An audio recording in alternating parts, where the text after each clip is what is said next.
Welcome to Laser Cutter Craft, a monthly offering from the Pflugerville Public Library, generally held the fourth Wednesday of each month in our Fab Lab and currently being offered virtually for anyone 18 and up. I'm Meg Miller, an Adult Services Librarian, here with another great project utilizing the library's laser cutter to prep material. This month's project uses wood to make a perpetual calendar. Let's take a look at what's included for those who registered and get started crafting. Let's take a look at what's in this month's material supply kit for the laser cutter craft. Everything's coming in a gallon Ziploc bag, and what you'll get inside will be the laser cut wood pieces for the perpetual calendar. What you want to make sure you have are 3 base pieces. You'll have a front that has our great design with the outline of the shape of Texas and the Pflugerville water tower in there. I've also added Pflugerville here on the bottom etched. You see also that this piece has the windows for day, month, and date. And then we've got a back piece here that just has the notches for entering and nothing on the back. Additionally, you'll have 3 rings of varying sizes. The outside will be our date, the inside will be our month, and then the smallest is the day of the week. And then in the bag you should have 3 each of the little brackets as well as the little spacer pieces that will go in when we get our calendar put together. And because this is unfinished wood, we have provided some Minwax wipe-on stain wipes in an oak color that you can use if you'd like to add to your perpetual calendar in a wood tone. If you've got paints, you can always paint it as well. And there is a pair of gloves for doing that you can use because that's definitely going to get on hands. And then we also have a piece of sandpaper that we'll use to smooth any edges. We can also use it to sand down some pieces if they don't fit just quite right and snugly into our perpetual calendar. For a while, we've had to skip one of my favorite parts of the laser cutter craft videos, showing the laser doing its thing. This is the Hobby Series laser, which has a clear lid, very conducive to filming. The library's other laser cutter is the Full Spectrum Muse, which has a tinted glass lid that didn't allow me to film this part of the process. I'm happy to say that the laser tube on the Hobby Series has been replaced, and we are back with the good stuff. This project has several layers, and I was limited by the 12 by 12 size of my plywood sheets for how much could be cut out of each sheet. Ultimately, I needed 3 boards to complete 1 set of pieces for this perpetual calendar. Here we are seeing the interior pieces being etched and cut as well as a single base piece. Using 95% speed and 20% power with just 1 pass, I was able to score the date, month, and day without too much burn or cutting through the material. In order to cut through these pieces, after some testing, I used 60% speed and 95% power with 4 passes and was about 90% successful. Because this is Baltic birch plywood, there are occasionally areas of the wood that don't cut fully. Often I can still get the pieces out, but some weren't salvageable and I needed to start again. Total time for this layer was just over 22 minutes. So we're really speeding this video clip up. The front piece and another base layer went onto the next board. I used the same settings of 95% speed and 20% power once to score the image and 60% speed and 95% power 4 times to cut out the pieces. This board took about 10.5 minutes. If we had been able to hold this event in person as planned, each participant would have been able to personalize these, which would have only taken a moment to engrave or score onto the single front piece. The quickest layer to produce was the final board, which has the back and final base piece.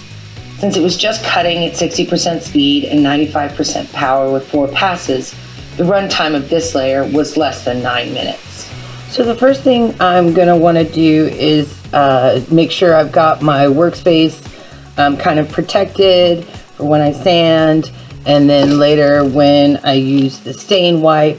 So I've got all my pieces laid out, and our sandpaper here. I've sent home some 100 grit, which is pretty good. You're going to want to go around your edges.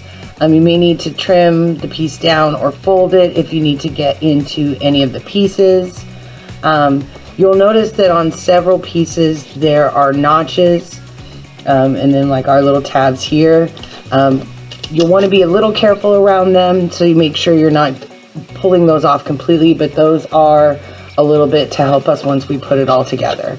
You're also going to want to be fairly gentle as you're going across the top or the designs or any of the pieces that have the marks scored on them, so that you make sure that those stay pretty solid. And really the front of the material is going to be fairly smooth. You're not going to have any extra little pieces from difficulties cutting with the laser, so you shouldn't worry about that too much, although we do want to scuff it up at least a little bit so that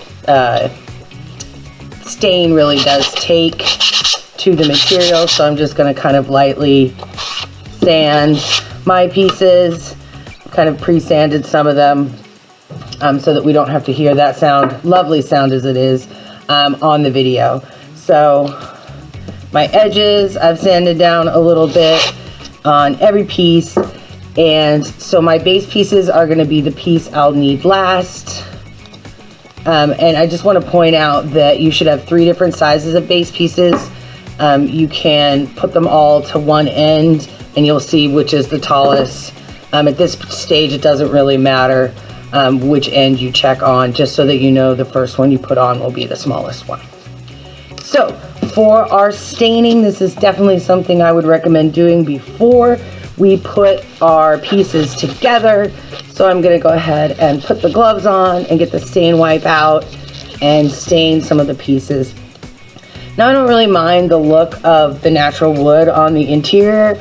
I'm hoping that once the fronts or the outside pieces are colored with the stain, that these will actually really pop through that. So I'm going to go ahead and leave these pieces be and really just stain my front and my back. And actually I think I'm just going to stain the middle one, just so that when they're there and we've got that little stair step, I'll have that little bit here that's that kind of pop of color. Now, since I sanded these pieces, I definitely want to make sure I use like a piece of old t-shirt or a cloth of some kind to just kind of wipe all of that sawdust off, so that it's not interfering when we use the wipe stain. So I've got the stain here, got my gloves on, and I'm just going to hold my piece, start at one corner, just kind of wipe that stain on, coming across. I like the slightly lighter color of this particular stain choice. Didn't want to go too dark because I really didn't want to lose in here what we've etched on, so that I could still see that. If I had some paints, I might actually come through with like a paint pen or a marker and really get that Pflugerville and make it where you could actually see it, where it pops. Maybe even some white paint, something along those lines. But I think that the shape of Texas with the water tower in it is good as is, so I'm going to leave that. Alright, so that's my first piece. And so I want to make sure that I'm doing the right side. I can set these together. Yep, so this is my interior and this is my exterior here. Flip the wipe around.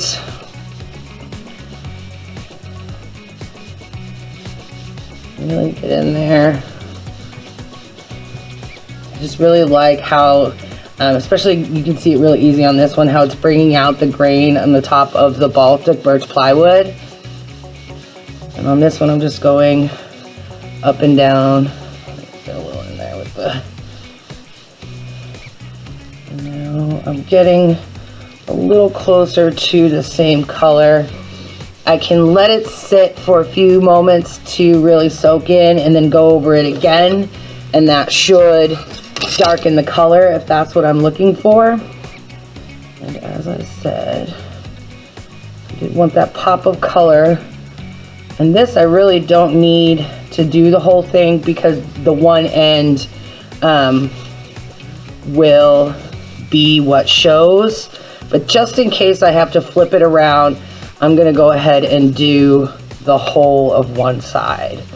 That way, whichever direction this piece ends up on my Perpetual calendar, it is ready to go with this different color popped out from it. All right, so this has really only been a moment or so. I can go ahead and come back with another coat if I wanted. I come around here. I'm getting all the way up to the edges. And just to see how it would look, in case you are thinking you might want to use the stain wipe on one of your interior rings, let's go ahead and do one just to kind of see what that color change would be. And so there would be a slightly darker on one of the rings. Again, with the lighter, you kind of get the different text to pop a little bit better. So you may decide that you just want to leave it as is and only use the stain on the outside, or not even use the stain, use it for, use paints if you'd like. Okay, so since I've stained these pieces, I'm gonna wanna let them sit for just a little while that dries. And then we'll come back and we'll get all of our pieces ready to put together. So I've given my pieces some time to dry, just so you have the information from the packaging of these stain wipes.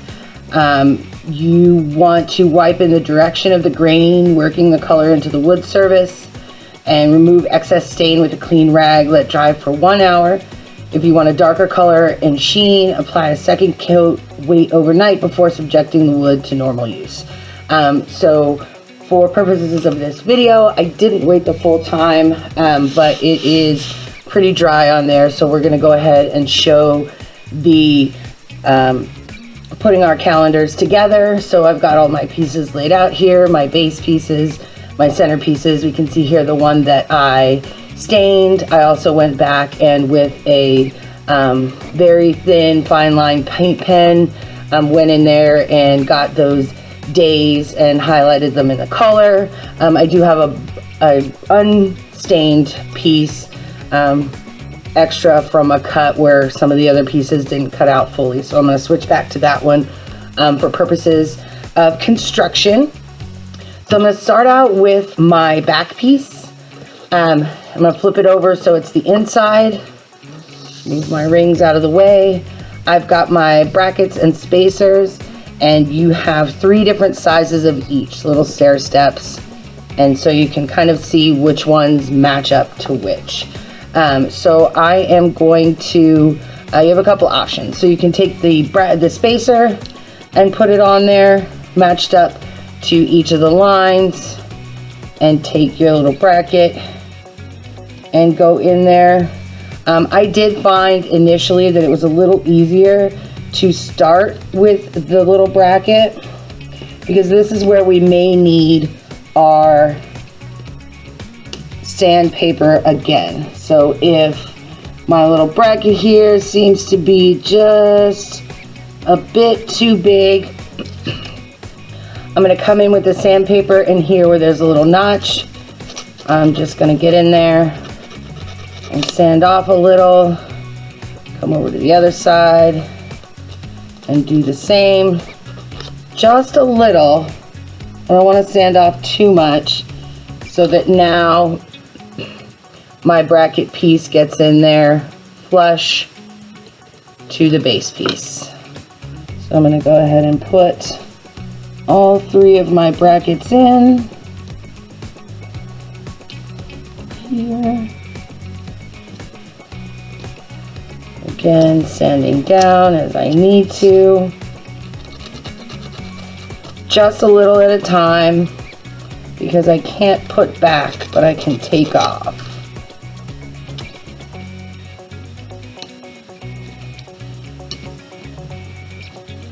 And it's getting that both sides in at the same time so it sits flush where it's not one side goes in before the other side. There we go. And my final bracket piece.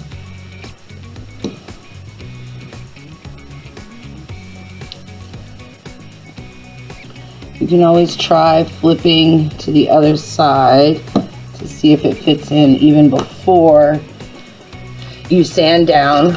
So I've got my 3 bracket pieces and I'm going to put my spacers on. Got the tallest, the middle, and the little bottom one. So now on my back piece, I'm ready to add my rings. So this is the back. I want my text to face up. So I'm just going to lay each ring right on top of the corresponding spacer. There we are. And there we are.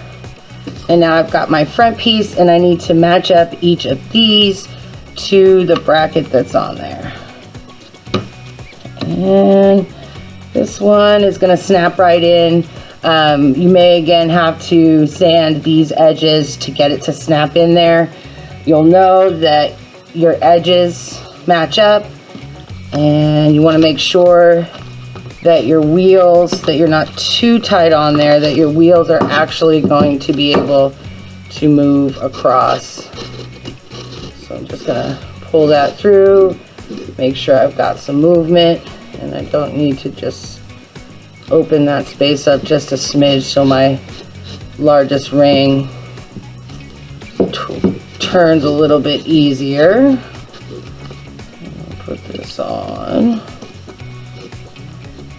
Wednesday, January 26th, which is the day our video will be going live. So this is the interior and the pieces of your Perpetual calendar ready to go. So we want to get our base on. Each piece of the base you'll see has 2 slots in it. Again, you can put all 3 together, put them to one end and see which one needs to go first. So we're going to put the smallest one on first. And at the bottom of yours, you'll see it's notched here.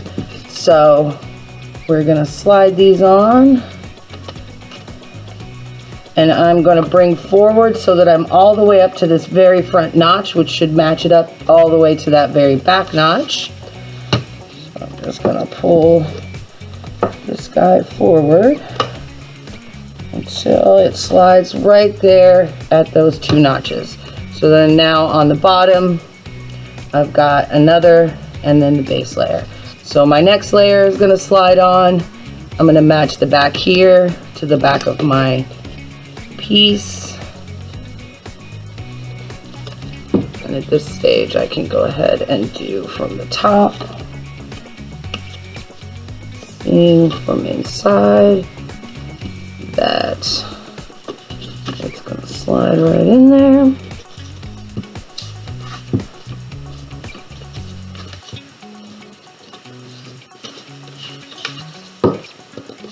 There we are.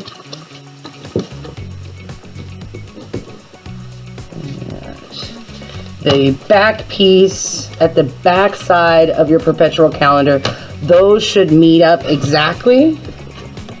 So I just need to push mine forward some. I can take it back off, bring it all to where I've made the back 2 pieces flush, and then worked it down onto the calendar.